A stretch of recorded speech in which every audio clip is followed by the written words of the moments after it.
let's face it, when you want to watch an educational video, which website do you turn to?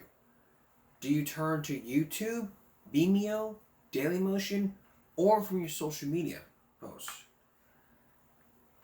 And let me tell you this. In the 7 years of this broadcast, there has never been a crazier issue that I've talked about than this issue we're talking about tonight. Schools banning YouTube. Well, not basically, it's just banned from laptops. I mean, it's like one of the craziest things ever. We'll show you the story in just a minute.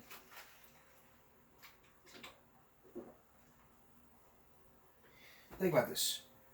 When I was in school, you were not allowed to be on YouTube. The school did a thing where it would block all certain websites for students for all kids to not get on.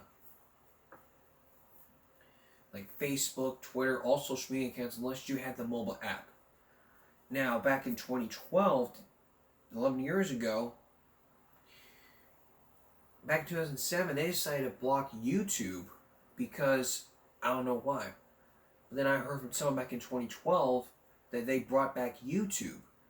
That would mean that everyone will get to see every video. Except in one school district you're about to see. In Greenville County,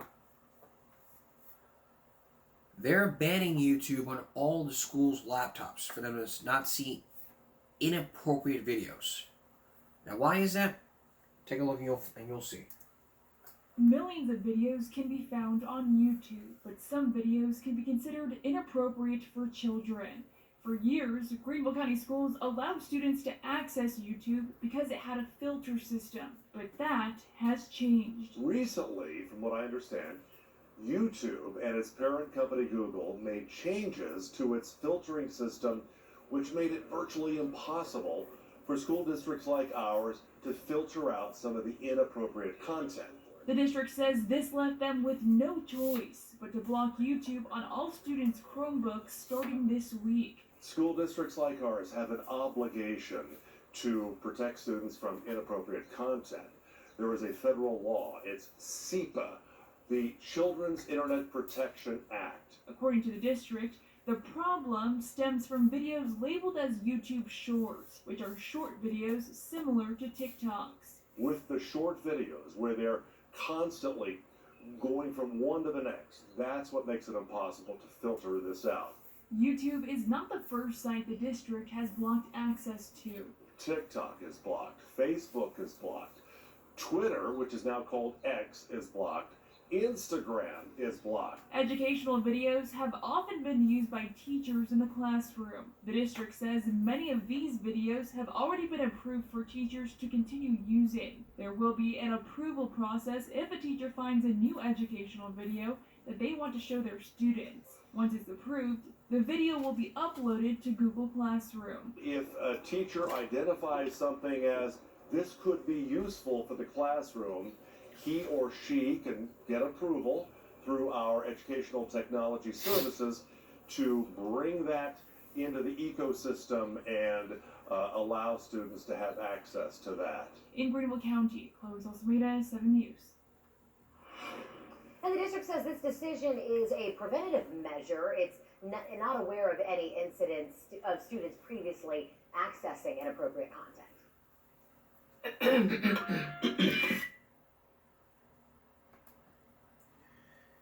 Do you have to have the common sense for this? Here's what you do. Settings. It's for your account. You go to advanced settings. It's basically for the channel.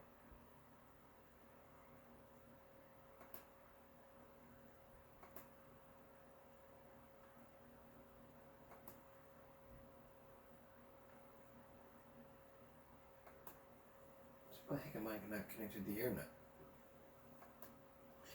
But we all have to understand here, when back then there was a safety feature.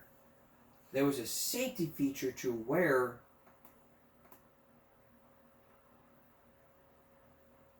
it would be safe. where certain things would have to be. I mean, you just click on the account, and then restricted mode. It says restricted mode is to have potentially mature videos, no filters, 100% accurate, and only applies to the browser. Once you activate the restricted mode, it will then go to your account. To exit out of this, you have to click on the picture, go back to restricted mode, and then turn it off. But years ago, YouTube made it to where you would have to be safe. You had to put it on safety mode. Meaning like you would search a video. Let's say Williams School. You would go to filters.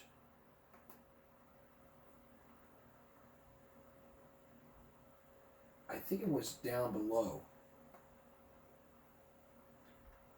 Like way down below. But they changed it. So down below you have to go to safety, and then you have to go through all the process. Well, I'll give you my common sense about the YouTube ban will be returned, and then still ahead, what Food Lion and ABC News Management had to say about their Food Lion story. Stay with us. All right, common sense alert.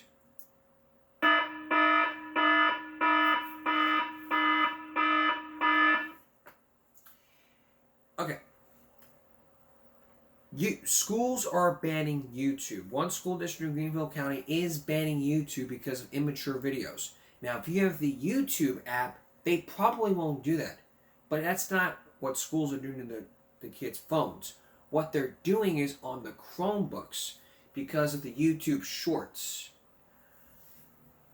Now, YouTube Short is like TikTok, but they show like short videos. So you click on Shorts, and then it would take you to like a short video based on your subscriptions. Who's next in line? Hi, honey, I'd like to return this wig. Got it. Do you have a receipt? Oh, no, honey, I stole this. I'm a thief. Get out. You guys give receipts on stolen items now? I didn't know that. Get out. Forget that. Can I try on this wig? It suits me so nice. Ma'am, customers are not allowed to try on our wigs, however, if you wanted to. Okay, be honest. What do you think? Ma'am, hey girl, do you like this? Ew. Okay. Ma'am, I am calling the police. Now, this one speaks to me. Is that my wig? I'm going to make her to get my... You get the picture here. Basically, those inappropriate things, man. Google bought YouTube back in 2005 when it was created, over almost 20 years ago. But things have changed nowadays to where YouTube is so popular. I mean, YouTube should be YouTube. I mean, how are students able to watch educational videos on their own? Like, what if they want to do a project? Like, okay, class, we're gonna do a PowerPoint project on the American Civil War. You can do books. Once you make a PowerPoint, you can have books. You can look up educational videos on the Civil War. So, but you can't do that because YouTube is blocked. How can you do that? Well, there's a thing called a loophole. And you may be surprised by looking and saying, he found a loophole? Is he crazy? Even teachers.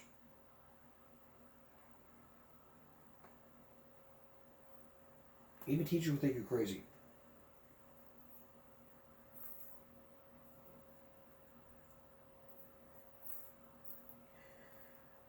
Well, if you think I'm crazy, wait till you see the loophole I'm going to do. Here's what you do. Say you have a project on Dr. Martin Luther King Jr.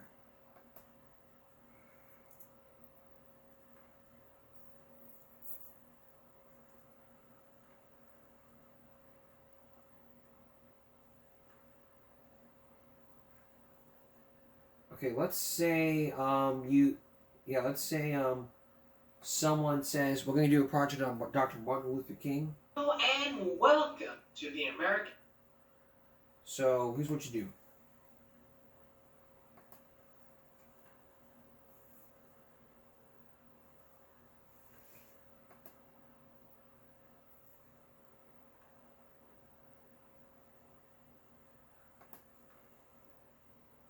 here's what you would do. You would copy the YouTube link. Then you would Google convert YouTube to MP4. MP4 is video, while MP3 is audio. Next, you would find a website that would allow you to convert your video to an MP4, meaning it would be a file. So here I just copied down the video I uploaded, Primetime Live, April 4th, 1968. I Googled convert YouTube to MP4. Then I would find a website that would help me out converting the YouTube video to MP4. So let's click on this one. Now, mind you, this was already on my file. We're not going to do double. So here's what I would do. I would paste this link.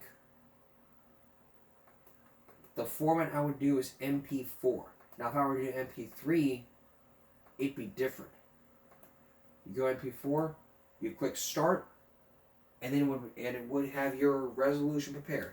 Now, for your resolution, if you want 720p for HD video, okay. If you have 360, you just press the download button on the screen.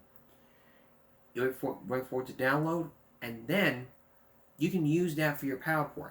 And if your friends ask, okay. If teachers are watching this and they figure out this loophole in Greenville County and they want to use it, well, I don't want to get in trouble. I mean, I don't want your bosses finding out more about this loophole.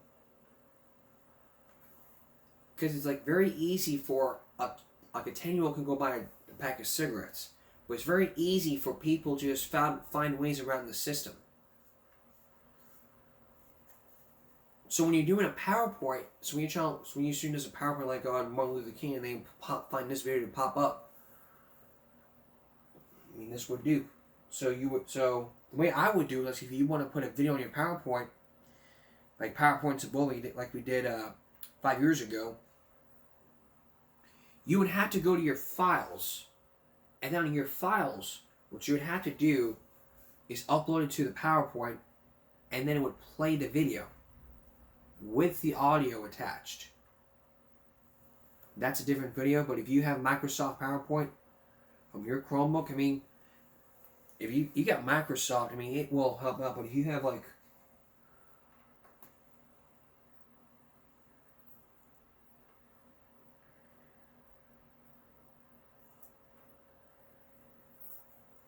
you got the Google PowerPoint thing, it would help out. Like Google Slides, like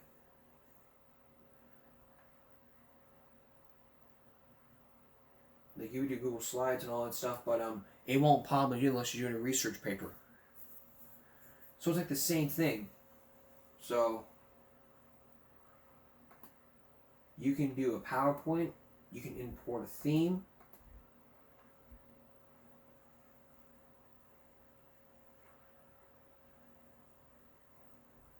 So it's like a slideshow, but different. But I just wanted to show you guys a loophole. That way, if you have kids, so if you do like a project on Dr. Martin Luther King one day, and you see this loophole, then you'll be thanking me. If you want to go step by step, you can rewind this video and rewind this episode and go step by step, writing it down. That way you can know. That way your child knows how to do it. Alright, so that's the basis on this loophole here next time your school decides to block YouTube. And again, I want to remind you, I'm not throwing Greenville County under the bus. I mean, if they want to do it, that's their choice. So I'm not even throwing out the loophole there. They want to try out the loophole, knock your lights out. But don't come crying to me, because I'm not going to be taking full responsibility for what happened here. Coming up, Food Line and ABC Management respond with their statements. Stay with us. Wednesday, I brought you the story of how ABC Primetime Live went too far to get a story about Food Line. We looked at those hidden camera excerpts from their stories, from repair ripoffs to food safety to even meat packing plants. But the biggest one ever had to be Food Line. Now, if you didn't remember, if you shopped at Food Line, it was one of the biggest grocery chains ever. Until Primetime decided to take its hidden cameras and hear from all these abuses. Well, after that story aired, Food Line decided to sue ABC for libel damage.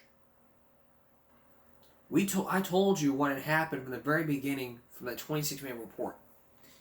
And what had happened was, you also heard from the jurors who told their side saying, like, well, ABC went too far, like, the use of hidden cameras and all. Well, that's what the jury thinks. But the question is, what does Food Line have to say and ABC management have to say? Let's hear from Food Line first, and then we'll hear from ABC. On December 20th, 1996, a federal jury found ABC guilty of fraud and other violations of law in its 1992 story on 3 Food Lion stores. We're gratified by that verdict and appreciate the hard work of the jurors and the court in this complex case. The network and its correspondents have been trying to turn this into a case about hidden cameras or journalistic freedom. It is not. It is about ABC breaking the law. The Primetime Live show about Food Lion was not true, and it wasn't good journalism. We know this because Food Lion has the 45 hours of hidden camera footage ABC shot in our stores. This footage shows that Primetime Live staged scenes, violated our store policies, and then deceptively edited the tapes. And yet, even with all that, ABC did not find one single instance of the outrageous and unsubstantiated claims made on the program by a few former employees. Those sources were provided to the show by a union that has stated its intent to economically damage Food Lion. If Primetime Live truly believed its report was vital to public health and safety, why did it wait 6 months until the television ratings period to air its program? ABC has made an issue of the fact that we didn't sue for libel. After the network hid evidence from Food Lion for more than 2 years, we did seek to show the falsity of the broadcast in court, but ABC fought us and blocked our libel claim. We appreciate your listening to our side. We take our responsibilities to the consumer very seriously. Our 72,000 employees work hard every day to provide high-quality products and services. We would like to thank our employees, our shareholders, and our 9 million weekly customers for their continued support. Thank you. Hello, I'm David Weston, president of the ABC Television Network. All of us at ABC understand our duty to obey the law. When our ABC News producers went undercover at Food Lion, we believed they were acting lawfully. We still believe that, and that is why we will appeal. Food Lion now claims our producers staged the conditions that they videotaped in their stores. There is absolutely no truth to their claim. What our producers videotaped happened in front of their cameras, and we presented it the way it happened. We staged nothing. You don't have to take our word on this important point. In fact, the trial judge ruled very clearly on this very issue. The judge said Food Lion had not demonstrated a single instance where anyone from ABC News, quote, tried to create an impression that conditions were other than they actually were, close quote, at the Food Lion stores. Food Lion also claims that our reporting was somehow colored because some former employees had connections to a union. We told the audience that some of the people on our report had filed complaints through the union, and some had not. And Food Lion knows that. Food Lion is now trying to draw the attention of the American people away from the important issues raised in our report.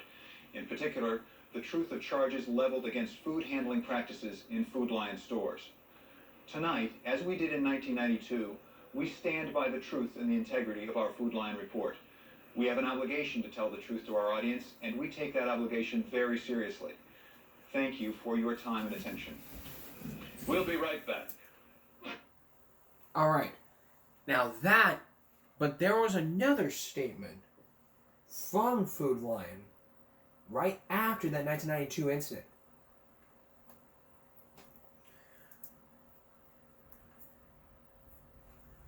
But there was not one about what had happened. So here is the one from 6 years ago where this person responded with his statement.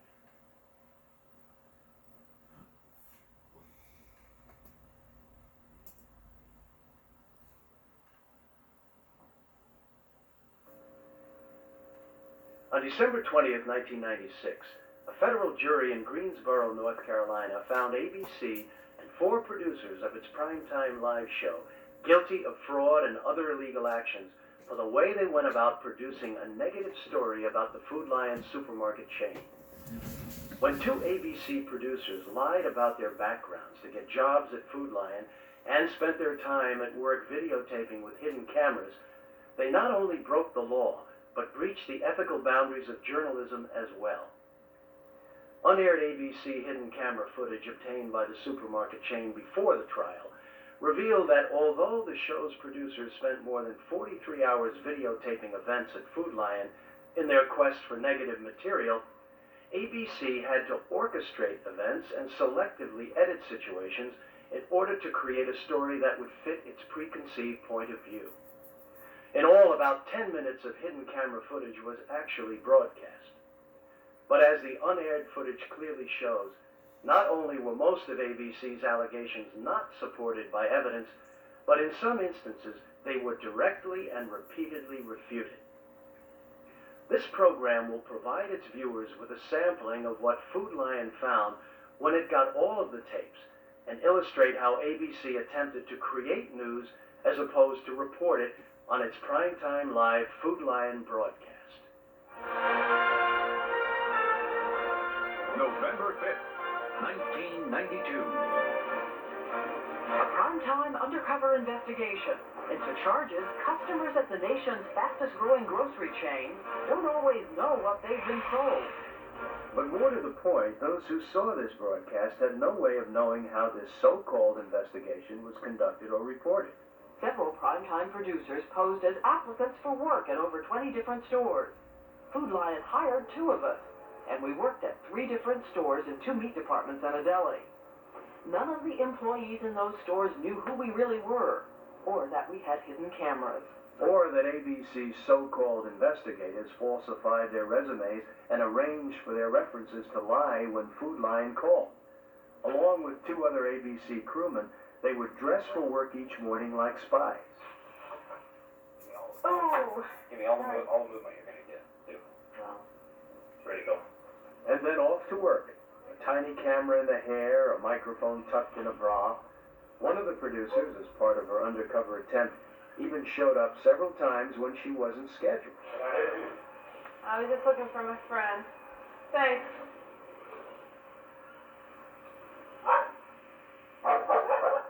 But usually it was smooth sailing. Engaging in such undercover activities as looking through the files in a company computer for another employee's time records.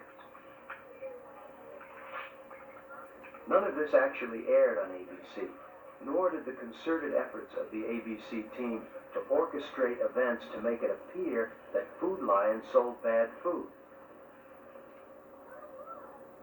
For example, in one ABC to ABC transaction, 2 of the ABC people, posing as customers, buy some kielbasa sausage from one of their confederates behind the counter. All right, that one's fine. Yeah, that's fine. Will you buy this and we'll take care of it once we get there? Another pal checks out the kielbasa, which is left in their van in the hot sun for hours before they get back to the hotel. Next day, ABC is back for more. You have to get some kielbasa if you want. Okay, what did I get? Yeah. Can I get that bacon sausage? What do you call that? The next day, for some strange reason, the ABC producer, posing as a customer, just can't seem to remember the word kielbasa. Oh, kielbasa. But she buys it again. No, I think that would do it. Thank you very much. Is there ready? I'm ready. Let's go do this. Let's get these guys. What was that?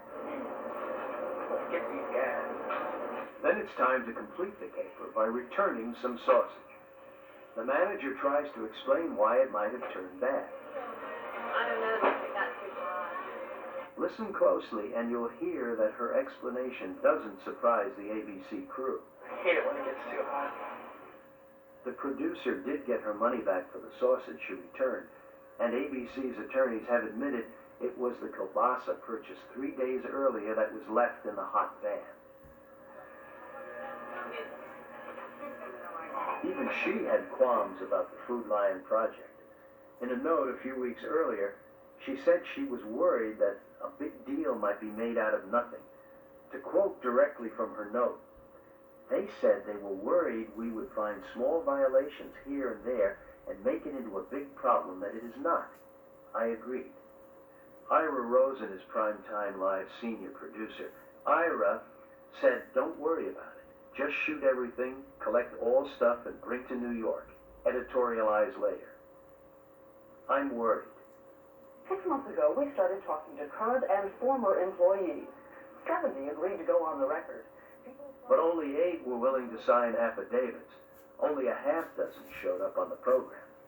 The fact that they were all involved in union-supported legal disputes with Food Lion, 5 in the same lawsuit, was barely mentioned. I want to make this clear. You all worked at different stores. We're not talking about one store. I don't even know these gentlemen. Only much later in the program is there even a mention of their union connection. Some of our sources have made complaints through the union and have joined with the union in seeking a government investigation of off-the-clock work. But we remind you, Primetime went undercover, so we would have independent verification of what our 70 sources told us. It must not have been easy. Verifying these false allegations proved impossible. For all the snooping around the ABC people did at Food Lion stores, they never came up with visual or any other evidence to back up such unbelievable charges as bleaching meat with Clorox, charges which were totally unsubstantiated. On the contrary, Throw all the hot bar away? You throw all of it away. No, you don't. I'm over it. Throw that away, throw that away, throw that away, throw that away, throw that away, throw that away. You're kidding. So you end up having to throw a lot of it out? Yeah. You just toss them away? Okay. You throw a lot of stuff away, don't they? If it's bad, you gotta throw it away. sometimes it was the ABC producer herself who seemed to be trying to save old food from its deserved fate. Does this chicken go back in the cooler? Oh. Do you want to leave it out? Okay, you throw it away? Okay. Okay. And the producer was audibly frustrated. Frustration seemed to be very much a part of the undercover job, particularly since actual situations did not support the preconceived storyline. Like the time the producer tried to get a shot of a dirty meat slicer.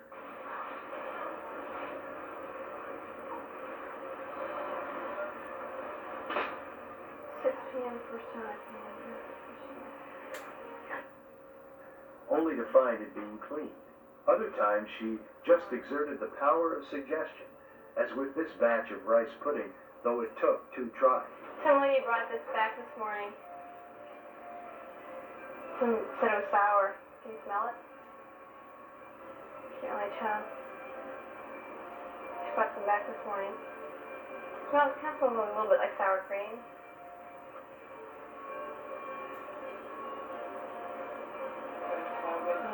By the time this bit of video got on the air, ABC's editors had gotten rid of any hint of hesitancy. This rice pudding was returned by a customer because it had spoiled. Kind of a little bit like sour cream. And ABC didn't mention that the product had been removed from the display case much earlier and was sitting unrefrigerated in the back where food is disposed of when this was recorded. Here's another case where the primetime live broadcast misled its viewers. Here's what aired. I came in cooked the other day. Obviously, rice pudding. I smelled the water, smelled the chicken, and I went over and ate fresh packs of chicken that were in the cooler, and they were all March 31st and April 8th when I was having their chicken. March 31st was the expiration date, and it was on April 8th. April 8th was the day I was having their chicken. Not the forward, lay into it, March 31st, the page in that water. So I put dropping meat in the water. But viewers were not told that the chicken never was offered for sale or that the worker went to her boss who told her to get rid of it, and she did. So we sent it to like the first chicken. Then he said, that you should judge me. Anytime you catch it, that's what it's all about. You have to use your own judgment and your own decision. This hidden video was shot on a Sunday when there were few customers in the store and the workers were lightheartedly working while washing up an area behind the deli counter. Looking closely, one can see that the only thing being spilled on the floor was soapy water. But here's how it came out on the Primetime Live broadcast. The floors were slippery with grease. The baking. Repeating the claims of its union-inspired sources, Primetime Live stated that Food Lion employees weren't given enough time to do their jobs and therefore had to cut corners or work without pay on their own time in order to get the job done. For workers, Food Lion is a kind of pressure cooker. The employees all said the company pays good salaries and has excellent benefits, including profit sharing. But there's a flip side, a time management policy called effective scheduling, which critics charge forces a lot of workers to finish the work on their own time. It's called working off the clock, and it's illegal. Here's the example ABC aired. You sure are fast at that. Not fast enough, but keep running out of time every day. But once again, there was more to that conversation. ABC just didn't broadcast it. Did they give you enough time? And when the producers weren't able to find a single instance of employees working off the clock, they tried to orchestrate a scenario to make their point. Would you mind if I would come in early just to watch? You know, I wouldn't clock in, I would just watch, I wouldn't work? You're not even allowed to watch? Alright. Because I was thinking that if I just had some time to watch, it might help. See what they do, the first thing they do is they say he's working on the clock. Right, right. For all the negatives the ABC people tried to come up with, they apparently, though privately, found plenty to like about Food Lion and its products. The unaired hidden video proves that. I love the way it smells back here. These are beautiful. That looks pretty good, actually. Sure. Chicken. Why don't you do the chickens? Why don't you do the chickens? They look good. Yeah, is that the same kielbasa sausage you have over there? Oh, that looks great. Oh, see, we'll see that. You know what? Great food here, you know that?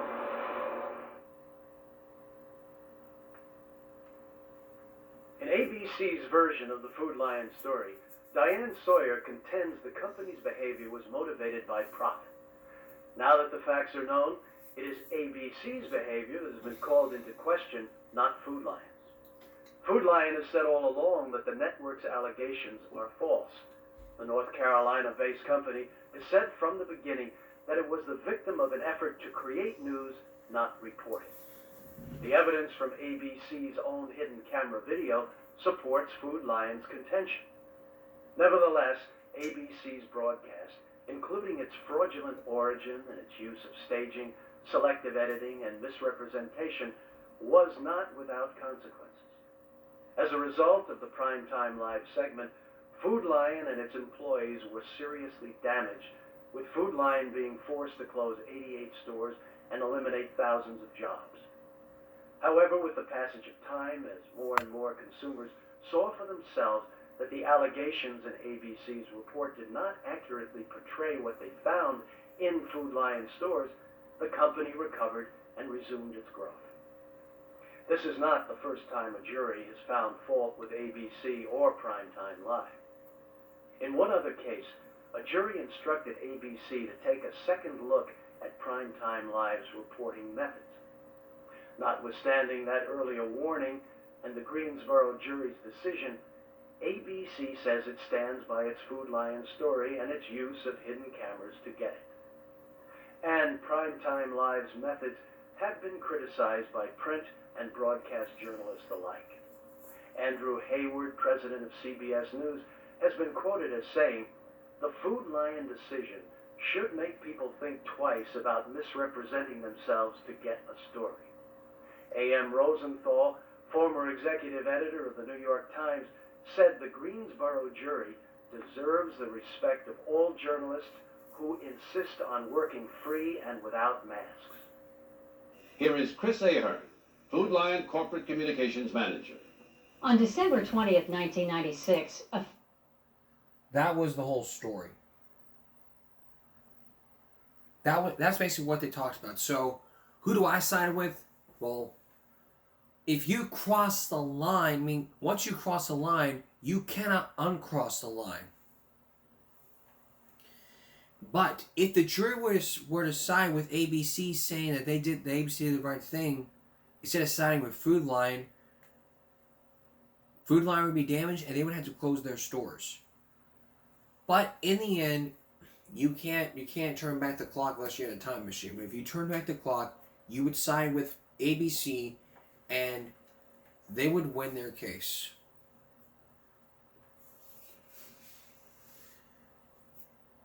But there is a lot of hidden camera footage we've shown about when people look at the cameras. I'm going to play for you. You may remember we talked about, we showed you the dating game, to where they would change the dates on the meat. I'm going to play for you a port. We showed you that clip, but what I want to do is play you a portion to where they knew about the hidden camera. This was from that story. I'm going to play you that portion.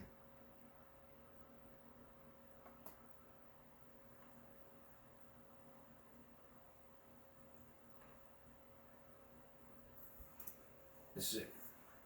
Right here. Department. Almost always extending the sell-by date by 4 days.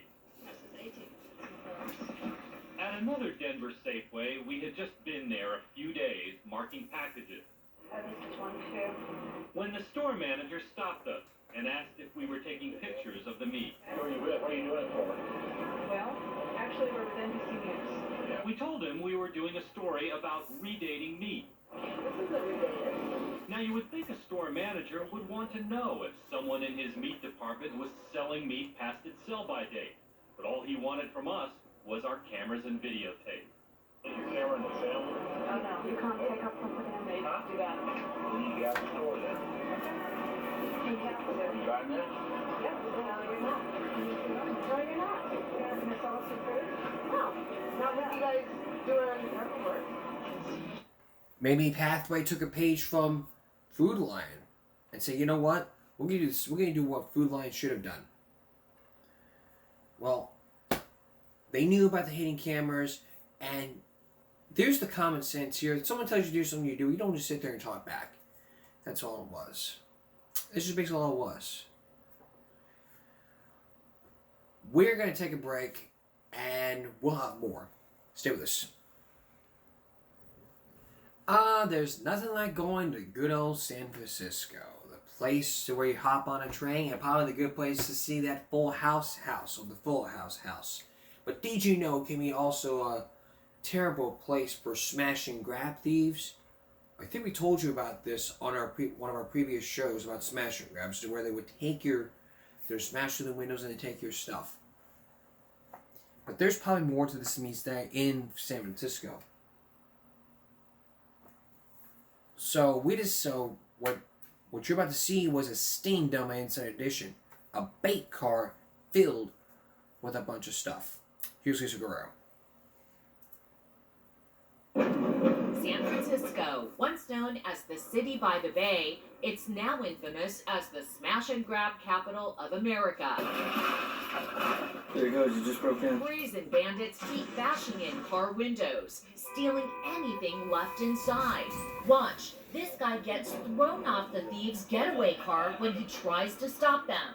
Tourists visiting the city's most iconic places are often the prime targets, at the Palace of Fine Arts, Fisherman's Wharf, and Alamo Square. If you love it, don't leave it. There are signs like these everywhere, warning folks to lock up their valuables. These tourists say they all learned the hard way. All of them victims of smash and grabs. You would expect it if you were in a bad area of town late at night. But this is early in the morning, broad daylight, lots of people around, restaurants are opening, and who would be brass enough to do that? I'll never go back there. My family doesn't want to go back there. And it's a shame because it's really a beautiful city. Watch as thieves ransack this van parked across from Ghirardelli Square. They made off with $10,000 worth of valuables from teenagers this rabbi was leading on a sightseeing field trip. We rushed to the vehicles and it was too late. And all the windows were smashed open. Lots of belongings were taken out. It's really sad. It's hard to believe the numbers and how often this takes place. Nowhere is the smash and grab problem as bad as it is right here near Ghirardelli Square, the iconic landmark where tourists flock for chocolate treats and stop for photo ops of the gorgeous bay behind me. There were 374 break-ins here just last year. So we know that this problem is a devastating one for a lot of our victims, and enough is enough. How bad is the problem? To find out, we parked a car here, across from Ghirardelli Square. We purposely left a suitcase, a guitar, a Bluetooth speaker, and a purse inside. So how are we going to stay one step ahead of the smash and grab bandits? Check this out. Unknown to the would-be thieves, we hid advanced GPS trackers inside everything, including this Michael Kors purse. Then we sat in this surveillance van and waited. So we've been here about an hour now on surveillance, our eyes glued to the bait car. So far, no sign of anybody taking a look, but it's a waiting game. We'll see what happens. An hour later, these guys have been checking out the car a little bit. These two guys showed up. They take several passes by before they strike. One suspect busts the window. It doesn't fully break. 15 minutes later, his partner gives it another try. And off he goes with our purse. Look again as he reaches in. We jump in and take off in pursuit. The guy on the bike ditched the purse, but he still has the speaker. We're close on his heels. This is really tough to follow him at night in San Francisco with one-way streets and traffic. But then we lose him. So we lost the GPS signal, but here's what's left of our car. The entire window is smashed out. There's glass all over the ground. Wow. Okay, so he left our guitar and our suitcase in the back, but he took our purse with the speaker inside. Wow. But the next morning, our luck changes. Our GPS comes alive. We track the signal to this building. It's getting closer and closer. Investigative producer Charlie McElravy and I start following the beeps. So according to our tracker, there is a 97% chance that our purse is behind this door. When we knock, hello, no one answers. By the way, that sign is a past due rent notification. It's moving again. Later that day, the tracker inside our speaker sends out a new signal, and we're on the move again. It's pinging somewhere in this alley. Does this couple have it? That's what the GPS seems to indicate. Sir, do you have a speaker on you? A portable speaker? Yeah. Really? Yeah. Can you show it to us? Yeah. And there it is. Can you believe that? Holy cow. He says they bought the speaker off the guy for $40 and had no idea it had been stolen. No, I know. It wasn't you guys. I know. You guys bought stolen goods. Look. There's our tracker, our GPS device. Oh, wow. Mission accomplished. Just unbelievable that we got this back. The mayor of San Francisco tells us they are implementing new tools to combat smash and grabs, including using their own bay cars and installing hundreds of new security cameras.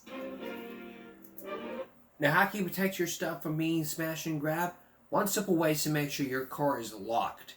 That way thieves won't even steal your stuff. And bulletproof and glass, and have windows to where they would be unbreakable. That way, the thieves won't even get to your stuff. And make sure you always lock your cars. That way you can always have your stuff at hand.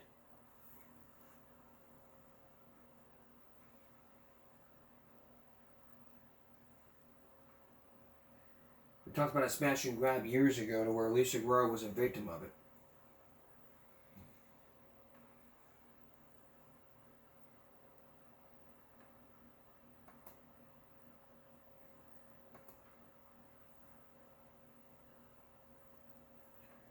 Well, there was a brawl at a basketball game. There was a basketball brawl that happened. In the morning, the video you're about to see could be hard to watch. We'll have that for you next. Stay with us. Listen, we all log on to Facebook, YouTube, X, Instagram, Snapchat. We see all these fights that are happening where just people are just brawling out. And what do people do? Not a damn thing, but get out their phones and start filming. And I've said this often enough. Be a bystander. Do not sit over there and just film and post on social media. You need to turn off the damn camera, run over there, and break up the fight. Even if it means you're going to get hurt. Well, toughen up. Man up, buddy, and toughen up. Break up the fight. Don't just sit there acting like a damn pole. Stand up and do something for a change. Here's the clip. Well, two girls basketball players from Moody High School could face assault charges following a fight during a game in McAllen today. This was at the Border Bash tournament in the Rio Grande Valley. Video shared with 3 News shows a Moody player running after a Laredo Nixon player, following her off the court. That's where the two began to fight. McAllen ISD says that officials were quick to respond to that fight and to get the game going again. Moody has since withdrawn from the tournament and returned home. While no arrests were made at the game, officials say a Laredo Nixon player does plan to press charges. Or earlier today. Wow. So that was filmed and shared. But if you saw a fight, but the only time you can videotape that incident is if it's evidence. If it's evidence. So whether someone has asked you, you want to talk about what happened, if you're a witness who saw it, you need to provide that, show them that evidence, show the cop that evidence. That way we can provide all the details that are being put in. And you can help out with this case as well. When you're videotaping this incident.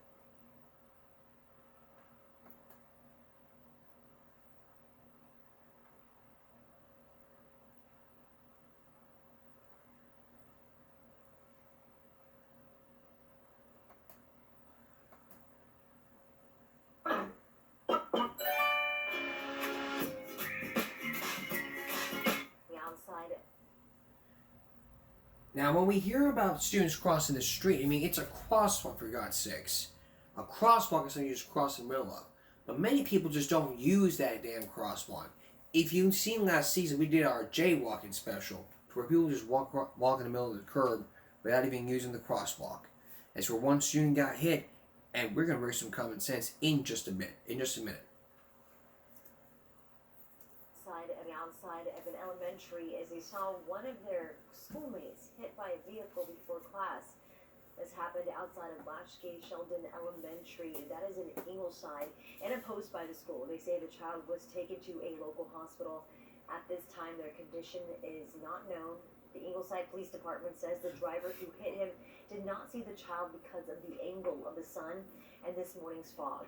The school offered counseling and will continue to do so for students who had to see this incident this morning. There was But something had to be done. I mean, common sense would say, do not jaywalk. I mean, walk your kids. You shouldn't be letting your kids walk across the street alone. You shouldn't be doing that. You never should be doing that.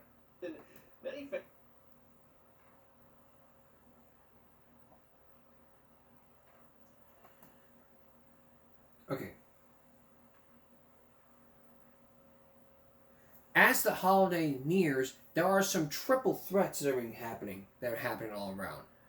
Well, we're gonna have that for you coming up. Well, yeah, we have time for that. So take a look at this. Danielle Cunha and her girls know they are lucky this year to spend the holidays with loved ones.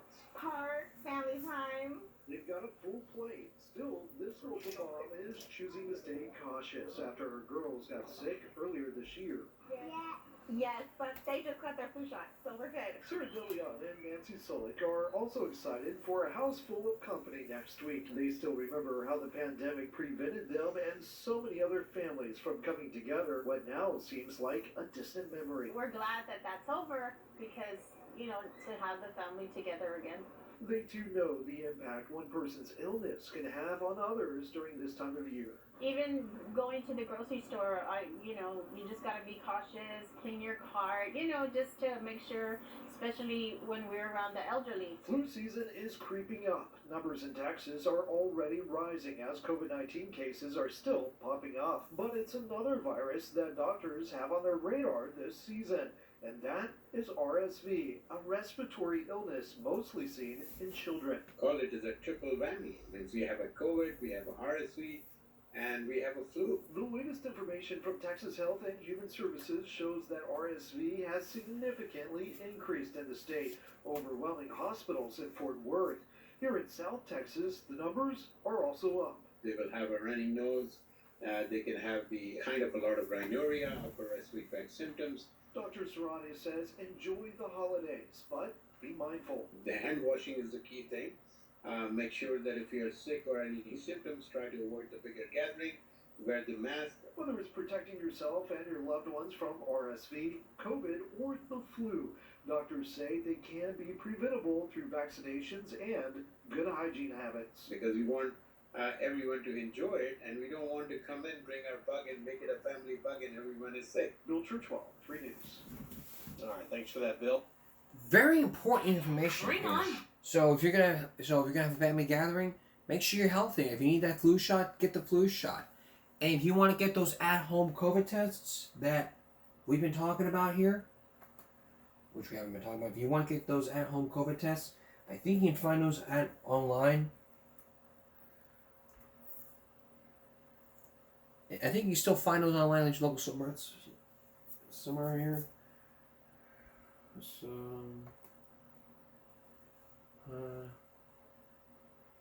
I think you can find those at find those for a good price, like for $10 HEB. Just make sure you have those with you at all times. And if you need to have it portable, then knock your lights out. I mean, it's all about being safe and healthy here during the holidays. So,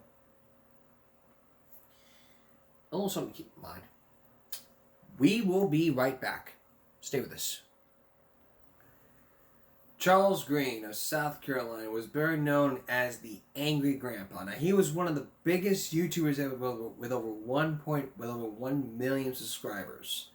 In tonight's Firework, we're going to take a look at one of his old signature videos from years ago. Now, he was best known for all of his pranks, from his destruction with the dryer, the washer, and one of my favorite ones ever. One of my favorite ones ever. I'm going to show you two of my favorites. One here tonight, and then one on Saturday. So this is one of my favorites. It's the Ice Maker Wake Up prank. It was. I'll let them speak. Hold on. Stay right here. Dad could be naked. He sleeps naked. Get up. Come on, Dad. I'm actually going to skip ahead where... Come on.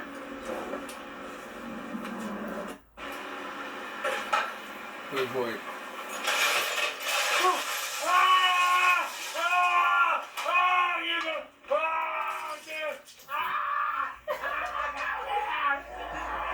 You know what?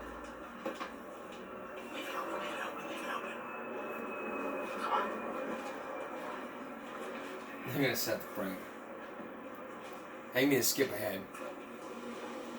Because I thought we were almost running out of time. What if that isn't Dad? Who wants to carry it? Come on. Oh, hold it. Yeah, hold it, bitch. Got it? Let me go in there.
ain't standing here. I'm standing here.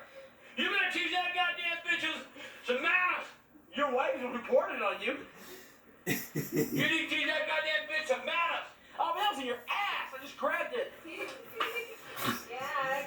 We need to make new eyes. Get out! Well, you shouldn't have messed with the other fridge and given us an ice maker. Now we got no ice, my goddamn cheese.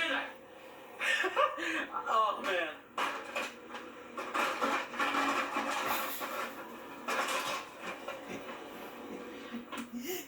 Good as new. Oh! You're not in time for one more, but if we did, I would show you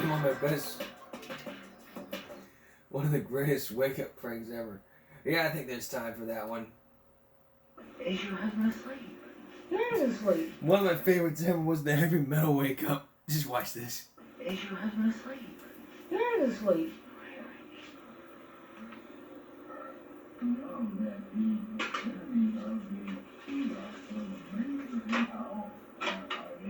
Destroying themselves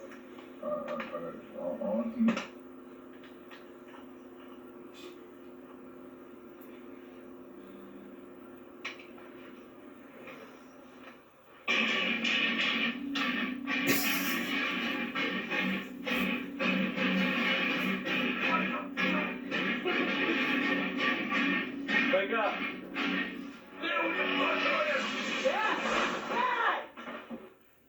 Damn this shit, man! I can't get a fucking sleep! From my fucking leg, man! Fuck this shit, little goddamn! Get out of the motherfucking house!